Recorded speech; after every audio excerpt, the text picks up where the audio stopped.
Хайырлы ерте, эфирда Татарстан яңалыклары, студияда Ония Гыйбадуллина. Казан Кремлендә Казан Федераль университетының астрономия обсерваторияләре комплексын ЮНЕСКОның Бөтендөнья мирасы исемлегенә кертү турында фикер алыштылар. Киңәшмәне Татарстан дәүләт киңәшчесе, Яңарыш фонды советы рәисе Минтимер Шәймиев үткәрде. Фонд оешуга 12 ел, Шәһри Болгар һәм Зия шәһәр утравы цикләндерелде. Бу объектлар ЮНЕСКО исемлегенә керде инде. Адымнар күп телле мәгариф учрежденияләре проекты гамәлдә. Астрономияләре обсерваторияләре шулай ук Бөтендөнья мирасының башлангыч исемлегенә кертелде. Гаризаның нәтиҗәсе җәй көне билгеле була. Казанда ЮНЕСКО комитетының 45-нче утырышы узарга тиеш. Тукталышсыз яңа уңайлыкларга Казанда диджитал тукталышлар барлыкка килергә тиеш. Казан мэры киләчәктә шундый бурыч куйды. Заманча павильоннар, смартфоннар өчен зарядкалар белән җиһазландырыла, интернет белән тәэмин ителә. Иң беренче булып аларны башкаланың яңа транспорт магистральләрендә, Вознесение трактында, Зур Казан буҗрасында урнаштыралар. Бүген илебез гадәттән тыш хәлләрне кисәтү системасыннан нигез салучы Шамил Каратайга исән булса 75 яшь тулган булыр иде. Аннан башка медицинада Татарстанның сәламәтлек саклау тарихын да күз алдына китереп булмый.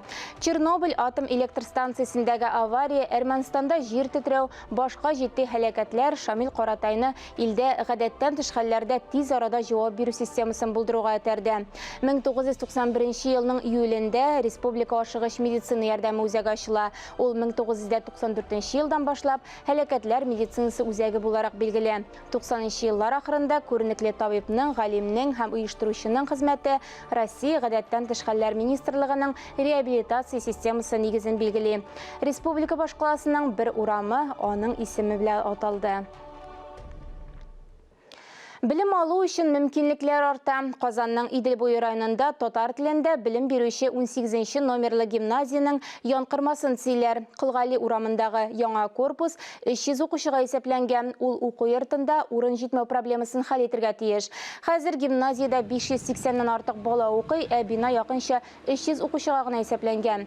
Биредә кечкенә генә спорт залы бар иде. Шуңа күрә балаларга күбрәк урамда шөгыльләнергә туры килде. Махсус җиһазландырылган физика, химия, тормыш иминлеге нигезләре һәм технология кабинетлары да юк иде. Янкырма гимназияның мөмкинлекләрен киңәйтергә тиеш. Шул ук вакытта төп бинаны ремонтлау эшләре дә алып барыла.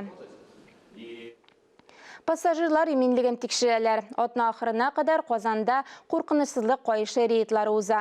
Дәүләт автоинспекциясының төп игътибары гади кагыйдәләрне үтәүгә, автомобильдәге кайышларны эләктерүгә юнәлтелгән. Башкаланың ЮХИД идарәсендә искәртеп узуларынча, аларны куллану машина йөртүче һәм алгы утыргычның пассажиры өчен юл транспорт һәлакәтләрендә һәлак булу яки җитди имгәнүләр алу ихтималын күпкә киметә. Безнең телерадиокомпания Русфон җәмгыяте белән берлектә авыру балаларга ярдәм итү проектын дәвам итә. Нәни Ярамир Самкинда бездән ярдәм көтә. Ул баш мие кан тамырлары авыруыннан интегә. Инде 6 яшьлек булса да, Ярамир әле беренче адымнарын гына ясый. Баш мие кан тамырларында тайпылыш булу сәбәпле организмына кислород җитешми. 6 яшьлек сабый 3 инсульт кичергән, сөйләшми диярлек, бит мускуллары зәгыйф, хәтерен югалта. Первый инсульт произошел в год и 5. Ребенок ночью заплакал. Беренче инсульт 1 яшьтә 5 айлык чагында булды. Хастаханәдә тикшергәннән соң инсульт диагнозын куйдылар. Уң як нервлары эшләмәде. Утырып тора, башын күтәрә алмады. Күрми башлады, аппетиты бетте. Организмы какшады. Bir aydan соң инсульт кабатлана, баш миенә тискәре йогынтысы була. Табиблар малайның йокы артериясының эшләмәвен, баш миенә канның начар килүен ачыклый. Ярамирга тиз арада операция ясыйлар, баш миенә кан килүне яхшырталар. У него системное недоразвитие речи первого уровня. Сөйләм теле үсешендә тоткарлыклар күзәтелә. Балага логопед, дефектолог, нейропсихологның даими ярдәме кирәк. Без барлык дәресләрне Ярамирга тәкъдим итә алабыз. В случае Ярамира требуется... Ярамир белән махсус бригада шөгыльләнсә яхшы булыр иде. Сөйләм телен кайтару, моторика, йөрү буенча күнегүләр курсларын узарга кирәк. Ярамирга генетик тикшерү, дәвалау таләп ителә. Бу 760 мең сумга төшә. Аңа бергәләп булыша алабыз. 5542 номерына дети сүзен язып, SMS хәбәр җибәрүдә җитә. Күбрәк эшкәртергә теләүчеләргә мәгълүмат безнең телерадиокомпания һәм Росфонд сайтларында. Фарис Мөхәммәтов, Ралина Абрамова, Татарстан яңалыклары. Пандемия сәбәпле Россия хөкүмәте сәламәтлек буенча инвалидлык билгеләүнең гадиләштерелгән тәртибен 1 июльгә кадәр озайтты. Гражданнарга инвалидлыкны теркәү яки элегрәк бирелгән төркемне раслау өчен медик медсоциаль экспертиза бюросына шәхсән мөрәҗәгать итәргә кирәкми. Эш урыннарында зыян күрүчеләргә яки һөнәри авырулары булган гражданнарга әлеге карар шулай ук кагыла. Алар иминият түләүләрен алу өчен кирәкле белешмәләрне читтән торып рәсмиләштерә ала. Чаллыда балалар өчен хәйрия ярминкәсе узды. Барлык җыелган акча сәүдәгәр Стахеев йортын ремонтлауга тотыла. Анда физик мөмкинлекләре чикләнгән балаларга тернәкләндерү үзәген ачу күздә тотыла. Игелекле эшнең нәтиҗәләре нинди? Хәбәрчебез ачыклады. Сюда свечку и как ночник можешь использовать. Вот такой дополнительный свет. Уку йортының фойесі чын ярминкә мәйданына әверелде. Мөгъҗиза балалар коммерциялы булмаган оешмасында катнашучылар үз картиналарын, кул эшләрен, чүлмәкләр, сувенирлар тәкъдим итте. Берәү дә буш кул белән килмәгән. Мы должны любить людей, которые находятся рядом с нами. Без янәшәбездәге кешеләрне яратырга тиеш, төрле физик хәлдәге кешеләрне очратырга мөмкин. Мохтаҗларга ярдәм итү бик игелекле эш бит ул. Бу җәһәттән без студентларга үрнәк күрсәтәбез. Тормышта авыр хәлдә калучыларга булышырга тиешбез.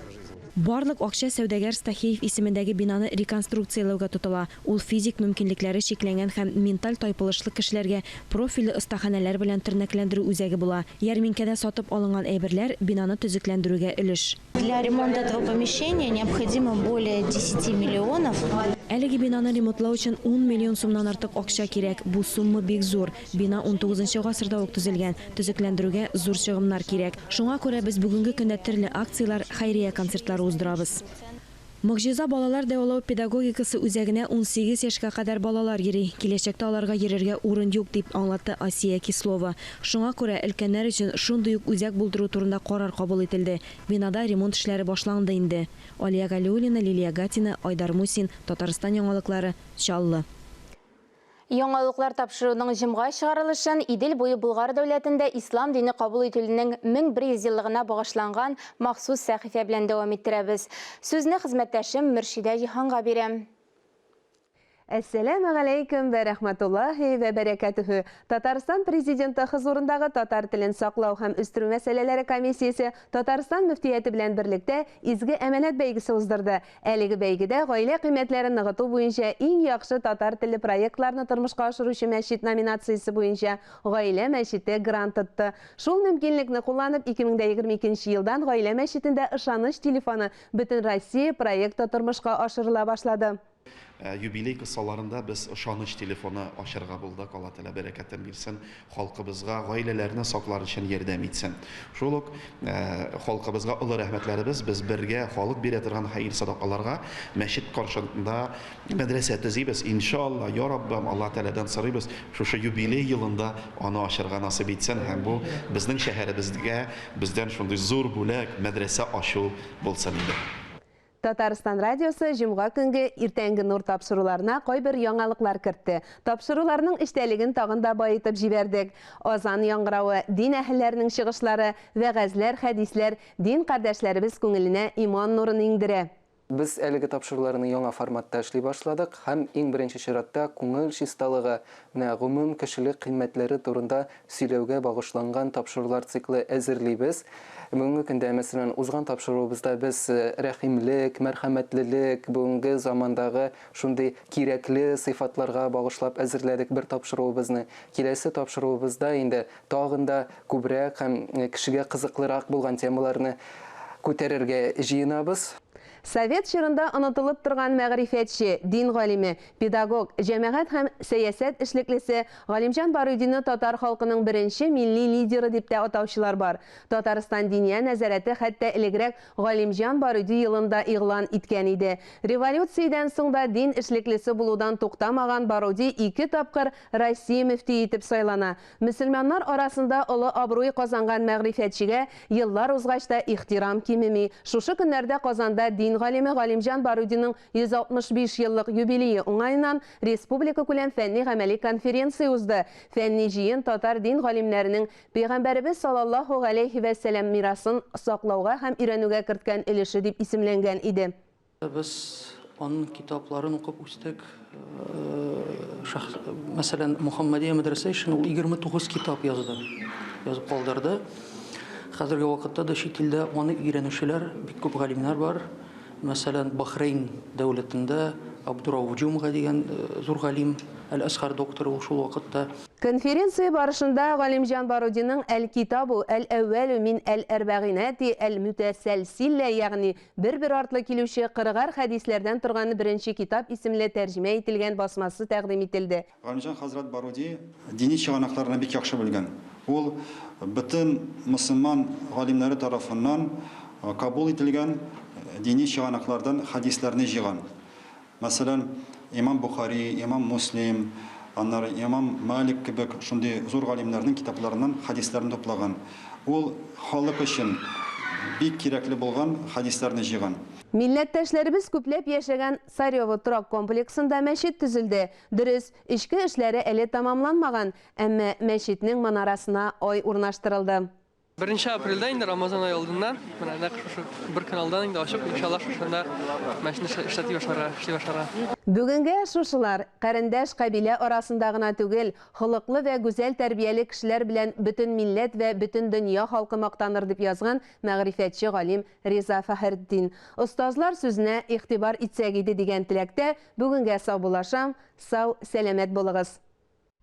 Әлеге сәгатькә шундый яңалыклар иде. Ковид вирусына каршы прививка ясатуны кичектермәгез. Үзегезне һәм якыннарыгызны саклагыз. Сау, сәламәт булыгыз.